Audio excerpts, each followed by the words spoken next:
Nate, just how impressed were you with your team's late game defense in the last couple of minutes there? Yeah, we kind of said it. I really do believe that we have potential to be a good defensive team. We aren't there yet for a full 40 minutes, but the last 2 or 3 possessions, I thought, even like you said, the last couple minutes were pretty good. We just didn't finish it with a rebound, right? But Kai's defense, the last possession in that pick and roll was unbelievable. And that's what it's going to take in close games. You got to get stops, and we did that tonight.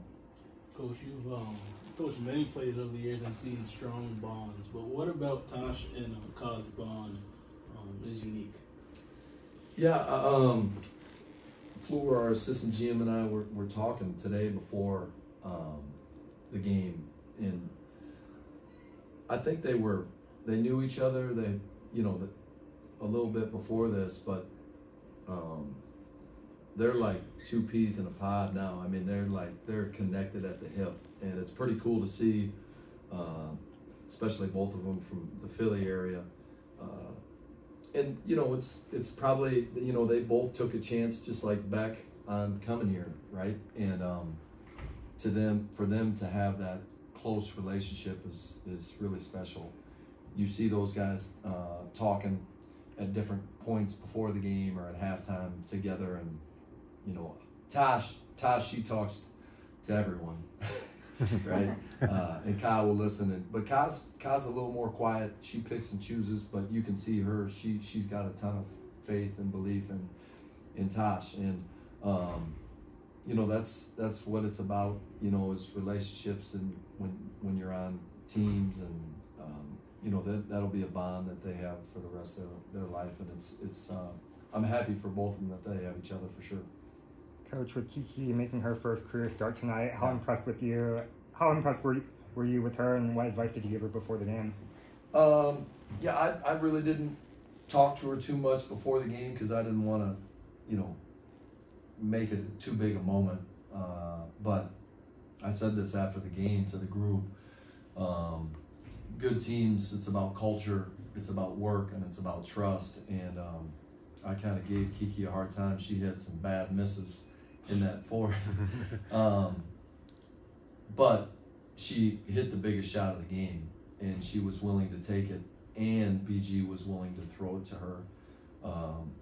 We've got the NOAA system that tracks all the shooting that all of our players do, and she's the one that gets the most shots up. And so, just for her, just believing in your work. She's a good shooter. She just hasn't been in this situation a lot. And so for her to get this opportunity to make a shot like that, really happy for her to have this experience. 2 road wins in a row for you guys. Just what kind of momentum can that, build having that now? Well, it feels pretty good to win on the road. We've been pretty horseshit up until that point. But just with especially everything going on, a credit to our group. I thought we were super competitive from start to finish tonight. We weren't always good at all times, but we competed, and that's what it takes on the road. And to make a playoff push, which we want to do, you're going to have to win these games, and you got to win them on the road because we've been pretty good at home. So it feels good. And, we got one more at home, and then we go out on the road again to finish before the break, and those are going to be important games for us. Coach, you mentioned clowning Kiki for the misses in the fourth. Ka has talked earlier about how you joke with her about smoking a layup in one game. That was, I think it was against Vegas. But how do you, come to that culture? You're a new coach. This is a relatively new team. How do you develop that joking bond where even in the fourth quarter, really tight games, you can have that loose? Yeah, I think everyone's always trying to do the right things, right? And, people make mistakes.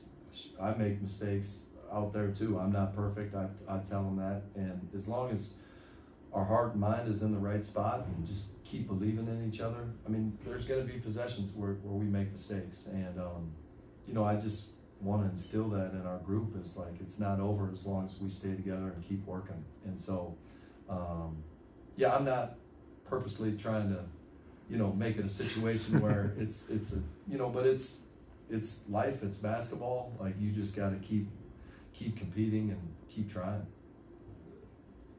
We're gonna Zoom. Alec?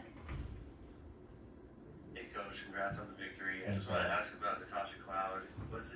Was there any talk before the game of her being more assertive because of Diana and backed out, just her being more assertive on the offensive side of the ball? No, I think Tosh has just been around. She understands, with our starters out there, she understands her role and facilitates, and tonight was her opportunity to be aggressive. I thought she did a great job. She got up 6 threes. All of them were really good. She got her feet underneath them. Yeah, I'm just really proud. I mean, that was, her best performance in a Mercury uniform. And I told the team after the game, I really believe this. The league hasn't really shown her the respect as far as all-star nods, and she's an all-star player or not, but she's an all-star point guard in our eyes, and I think she's really just lifted our level of competitive spirit, toughness, all that stuff. She just does things that a lot of others don't, and I just love the fact that she's here and I'm getting to coach her every day. Steven? Hey coach, you've into Natasha's aggression on offense in particular. I was curious, do you feel like her aggression is kind of a barometer for your team in terms of galvanizing your team and kind of getting them to play in the flow that you desire? Aggression is a good word describing Cloud, for sure. Yeah, I mean, she's the temperature in the room. She's the one that brings the fire, and again, we're 21 games in, and she's been extremely consistent with that, and that's not easy to do. That's a tough thing to carry each and every day, but she's done a great job of it, and we need that from her. That's who she is, and we respect it. Go ahead, Stephen, with another. And I had one more quick one for you, coach. Yeah. We kind of saw Khalid Copper operating around the post a little bit more today. I was curious, was that just a matchup thing specifically, or is that a space that you desire to see her operating more? Yeah, I think both. I think she felt it. I think she, will evolve to look to get her some more post-ups. One of our assistants, Megan Vogel, has really been pushing me to do that more. Yeah, I think you're just starting to see a group that's playing more connected just because we're getting reps, and so I think Kaz, one of those players, wherever you put her on the floor, she's going to have a chance to be successful, and we had some good looks down there from her tonight. Last question, Tia.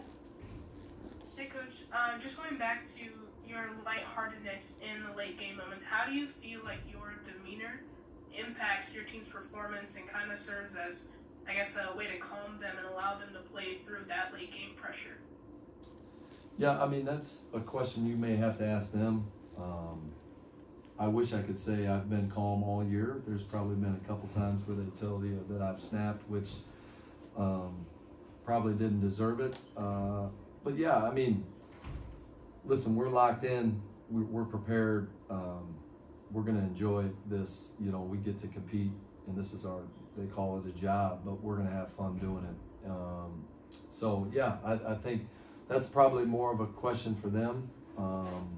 It's something that, I've taken from a lot of different coaches that I've been around. I was with Terry Stotts for 8 years. He was a cool, calm guy, and Jamal Mosley's about the most consistent person that I've ever been around in Orlando. And those guys were people that I spent a lot of time with and got to see them deal with wins and losses, and there's a lot that come at head coaches every day, and so showing your team that you're willing to be consistent and not get too worked up in difficult situations, I think, is important. And it's something that I'll continue to try to be better at and focus on each night. Thanks, Coach. Thank you. Thank you. All right.